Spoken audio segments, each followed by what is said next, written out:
సభ race ఎవరి equations వాళ్ళవి. ఒకరు ఏపీ నుంచి ఖాళీ అయ్యే సీట్లలో బెర్త్ కోసం ట్రై చేస్తుంటే మరొకరు పెద్దల సభలో అడుగుపెట్టి ఏపీలో చక్రం తిప్పాలని స్కెచ్ వేస్తున్నారట. జాతీయ నేతలను కలుస్తూ ఒక్క ఛాన్స్ ప్లీజ్ అంటూ రిక్వెస్ట్ చేస్తున్నారట. కానీ ఆ ఇద్దరు రాజ్యసభలో అడుగుపెట్టేందుకు వాళ్ళ పార్టీల్లో పరిస్థితుల్లో అంత ఈజీగా లేవట. ఇంతకు ఎవరా ఇద్దరు నేతలు? వాళ్ళు పెద్దల సభకు వెళ్లకుండా ఏర్పడుతున్న అడ్డంకులేంటి?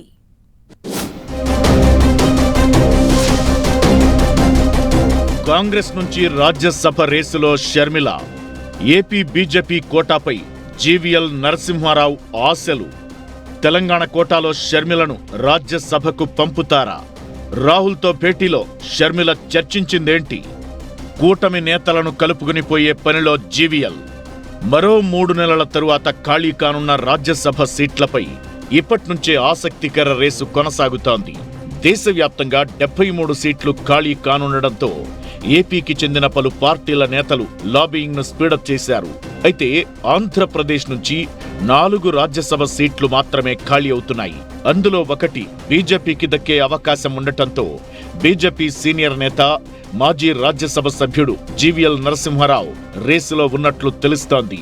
జాతీయ స్థాయి బీజేపీలో పలుకుబడి కలిగిన నాయకుడిగా ఉన్న జీవీఎల్ నరసింహారావు కేంద్ర బడ్జెట్పై విస్తృత ప్రచారం చేసేందుకు దక్షిణాది రాష్ట్రాల కోఆర్డినేటర్ బాధ్యతలో ఉన్నారు. ఇదే సమయంలో రాజ్యసభ సీట్లు ఖాళీ కానుండడంతో పెద్దల సభ బెర్తుపై పెద్ద ఆశలే పెట్టుకుంటున్నారట జీవీఎల్.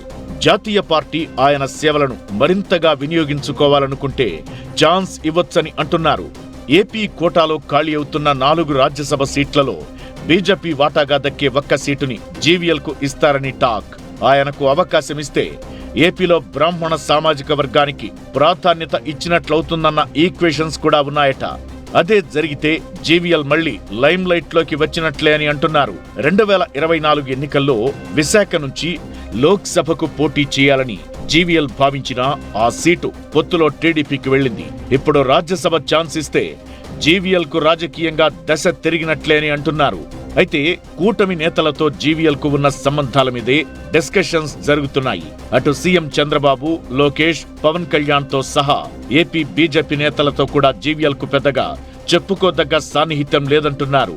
బీజేపీ పెద్దలు ఫిక్స్ అయితే మాత్రం జీవీఎల్ కు బెర్త్ పక్కా అన్న టాక్ వినిపిస్తోంది. ఏపీ కాంగ్రెస్ అధ్యక్షురాలిగా ఉన్న వైఎస్ షర్మిల కూడా పెద్దల సభ రేస్లో ఉన్నట్లు ప్రచారం జరుగుతోంది. ఆమె 2024 జనవరిలో ఏపీ పీసీసీ చీఫ్ గా పదవిని చేపట్టి 2 ఏళ్లుగా ఆ పోస్టులో కొనసాగుతున్నారు.